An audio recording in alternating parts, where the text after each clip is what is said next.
बिस्मिल्लाहिर्रहमानिर्रहीम। अस्सलाम वालेकुम नाजरीन, हमारे यूट्यूब चैनल पासबाने वतन में खुश आमदीद। नाज़रीन, दुनिया तेजी से तरक्की कर रही है और जितनी तेजी से वेपन इंडस्ट्री ग्रो कर रही है, जदीद से जदीद तर वेपन बन रहे हैं। लगता ऐसे ही है कि एक बड़ी जंग हमारे सर पर खड़ी है।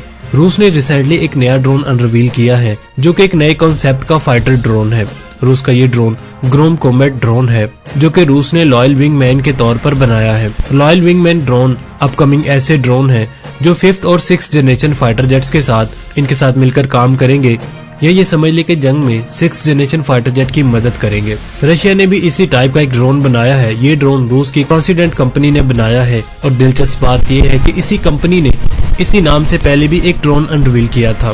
ताहम नाज़रीन, इसी कंपनी ने इसी नाम से पहले भी ड्रोन अनवील किया। ताहम नाज़रीन, ये ग्रोम ड्रोन पहले किए गए ग्रोम ड्रोन से काफी ज्यादा मुख्तलिफ है। रूस के इस ड्रोन का मौकफ रूस की 2024 की आर्मी डिफेंस एग्जीबिशन में शोकेस किया गया है। रूस का ये ड्रोन अब तक के बाकी जितने भी ड्रोन्स बनाए गए हैं इनसे कदरे मुख्तलिफ है और इस ड्रोन की बहुत सारी चीजें कोल्ड वॉर इराक की टैक्टिकल जेट से मुशाबत रखती हैं, जैसे कि इसका क्रॉप्ड डेल्टा विंग्स और रवायती टेल सेक्शन जो कि हॉरिजॉन्टल स्टेबलाइजर और वर्टिकल फिन के साथ हैं। इसी फिन के टॉप पर एक मखसूस फेयरिंग भी मौजूद है जो कि हो सकता है कि कम्युनिकेशन एंटीना पर मुश्तमिल हो। इसी तरह इस फिन के नीचे एक और फिन भी मौजूद है जैसे कि अक्सर टैक्टिकल एयरक्राफ्ट में होता है, जो कि लैंडिंग शूट और इलेक्ट्रॉनिक वारफेयर गियर के तौर पर होता है।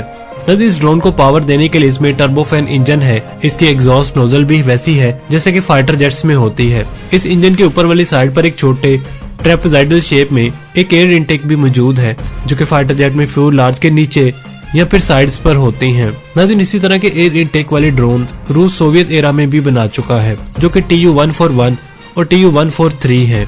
रशिया यूक्रेन वार में भी इस्तेमाल हो चुके हैं। नाज़रीन, ग्रोम ड्रोन का ये डिजाइन इन तैयारों के साथ साथ रूस के सोवियत एरा के बड़े तैयारे TU-22 ब्लाइंडर से भी काफी ज्यादा मुशाबत रखता है।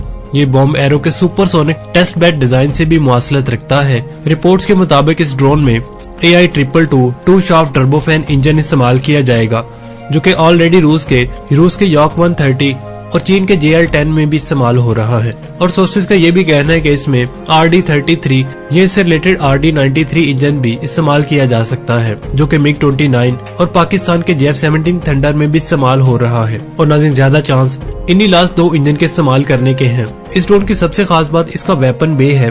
अब तक जितने भी आपने ड्रोन देखे हैं आपने देखा होगा कि इनके वेपन्स अंडर विंग्स माउंट होते हैं, लेकिन इसमें इस ड्रोन का रिडार क्रॉस सेक्शन कम करने के लिए, यानी ये ड्रोन रिडार में नजर ना आए, इसलिए इसमें 5th जनरेशन तैयारों की तरह वेपन बे रखा गया है और इसके साथ साथ विंग्स के अंडर भी वेपन कैरी करने का ऑप्शन भी मौजूद है। इस ड्रोन के मैन्युफैक्चरर के मुताबिक ग्रोम 2000 किलोग्राम के वेपन्स कैरी कर सकता है जिनमें लेजर, सैटेलाइट और टीवी गाइडेड बॉम्ब्स और मिसाइल्स शामिल हैं। इसके अलावा ये एंटी रेडिएशन मिसाइल भी कैरी कर सकता है।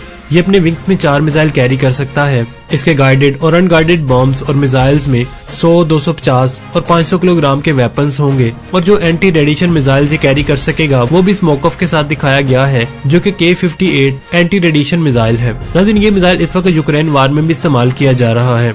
इस ड्रोन में रवायती tricycle type retractable landing gears भी मौजूद हैं। इस ड्रोन के अंदर airborne radar, electronic intelligence sensors भी मौजूद हैं, जबकि इसके मौकब में इलेक्ट्रो ऑप्टिकल सेंसर्स का कोई साइन नजर नहीं आएगा जो कि काफी ज्यादा जरूरी होता है ड्रोन्स के लिए, जो कि नाज़रीन हो सकता है कि खुफिया हो, जो कि ड्रोन के मौकब में ना दिखाया गया हो। इस ड्रोन की जारी करदा स्पेसिफिकेशंस के मुताबिक ये ड्रोन 40,000 फीट की ऊंचाई तक परवाज कर सकता है। इसकी maximum speed 1000 kilometre per hour बताई गई है और क्रूजिंग स्पीड 650 से 800 किलोमीटर पर आवर है और इस ड्रोन की रेंज 700 किलोमीटर तक है। नाज़रीन, कुछ रिपोर्ट्स के मुताबिक ये ड्रोन का वेट 7000 किलोग्राम है। इसके मैन्युफैक्चरर्स का कहना है कि ग्रूम रूल्स के मुताबिक ये ड्रोन मैन्ड एयरक्राफ्ट के साथ एज अ विंगमैन के तौर पर काम करेगा, यानी दूसरे फाइटर जेट के साथ मिलकर काम करेगा। यह इसका काम है डिटेक्शन करना, टारगेट ढूंढना, जासूसी करना। नाज़रीन, इसके अलावा बाकी के लैंड और सी टारगेट्स को भी तबाह करना और फ्रंट लाइन पर मौजूद टारगेट्स को निशाना बनाना। तो ये drone as a loyal wingman fighter jets की काफी ज्यादा हेल्प करेगा। जैसा कि आप जानते हैं कि किसी भी फाइटर जेट के लिए बहुत सारे एंटी एयरक्राफ्ट वेपन्स और रुकावटें होती हैं, जैसे कि रडार्स हो गए, सरफेस टू एयर मिसाइल्स हो गए, एंटी एयरक्राफ्ट गन्स हो गई, दुश्मन के फाइटर जेट्स हो गए। नाज़रीन, ये सभी फाइटर जेट से लड़ने के लिए, इसको निशाना बनाने के लिए जगह जगह डिप्लॉय होते हैं या इसकी ताड़ में रहते हैं। तो ऐसी सूरत हाल से निमटने के लिए एक नया कॉन्सेप्ट है, वो है लॉयल विंगमैन का, जो कि फाइटर जेट्स के लिए काम करेगा। इसके लिए रास्ते में मौजूद तमाम रुकावटों को साफ करेगा, इसके लिए टारगेट ढूंढ कर देगा और खुद भी इस पर अटैक करेगा। फाइटर जेट्स के लिए जासूसी करेगा, रास्ता साफ करेगा, रेडार्स को निशाना बनाएगा, इलेक्ट्रॉनिक वारफेयर लड़ेगा। इसी को देखते हुए रूस अपने फाइटर जेट्स के लिए लॉयल विंगमैन ड्रोन बना रहा है। रूस का ये ग्रूम ड्रोन एक लो ऑब्जर्वेबल, हाई स्पीड और हाई मैन्यूवरेबल ड्रोन है। रूस की इसी कंपनी ने जो इससे पहला ग्रूम ड्रोन बनाया था, जो कि 2020 में एक एग्जीबिशन में शो किया गया था। ये ड्रोन डिजाइन और शेप में दुनिया के बाकी लॉयल विंगमैन ड्रोन जैसा ही है, जैसे कि जर्मनी और स्पेन का बैरागुडा, अमेरिका का MQ-20 एवेंजर और खासकर अमेरिका का XQ-58 वेलगरी, जो कि एक स्टेल्थी, अफोर्डेबल और एक्सपेंडेबल ड्रोन है। रूस का ये ड्रोन भी अभी अंडर डेवलपमेंट है, जो कि बनने के बाद Su-35 और Su-57 के साथ काम करेगा। रूस के इस ड्रोन और अब जो ड्रोन रिवील किया है, इन दोनों की शक्लें तो आपस में नहीं मिलती, लेकिन इन दोनों की स्पेसिफिकेशन तकरीबन एक ही जैसी हैं। इसकी स्पीड 1000 किलोमीटर पर आवर है, इसका वेट भी 7000 kg है, इसकी क्रूज स्पीड भी 800 किलोमीटर पर आवर है, इसकी रेंज 800 किलोमीटर तक है और सर्विस सीलिंग भी एक जैसी ही है।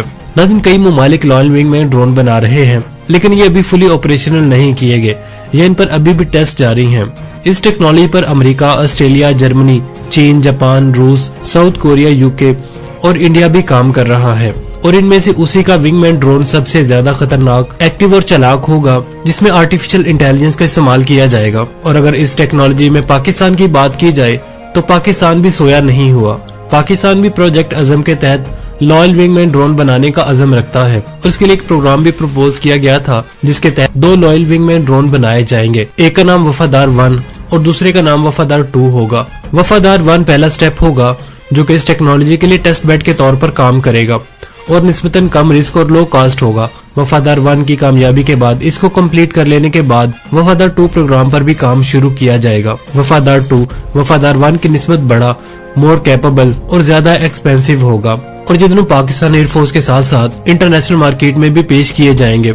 ये दोनों एक ही फाइटर जेट के साथ मिलकर काम कर सकेंगे और अलग अलग भी काम कर सकेंगे। नाज़रीन, इसके अलावा ऑप्शन के तौर पर पाकिस्तान के पास अपने F-7 फाइटर जेट PG को भी अनमैन्ड लॉयल विंगमैन बनाने का ऑप्शन मौजूद है। अगर पाकिस्तान इसे कन्वर्ट कर लेता है तो ये एक आउट लेवल, आउट क्लास का अनमैन्ड लॉयल विंगमैन बन सकता है। याद रहे कि फाइटर जेट्स को अनमैन्ड बनाना अब नामुमकिन नहीं रहा। अमेरिका पहले F-16 को अनमैन्ड बना चुका है, जिस पर एक मुकम्मल तहकीकाती वीडियो भी मैं अपने YouTube चैनल पर बना चुका हूँ। नाज़रीन, उम्मीद है आपको हमारी आज की वीडियो पसंद आई होगी।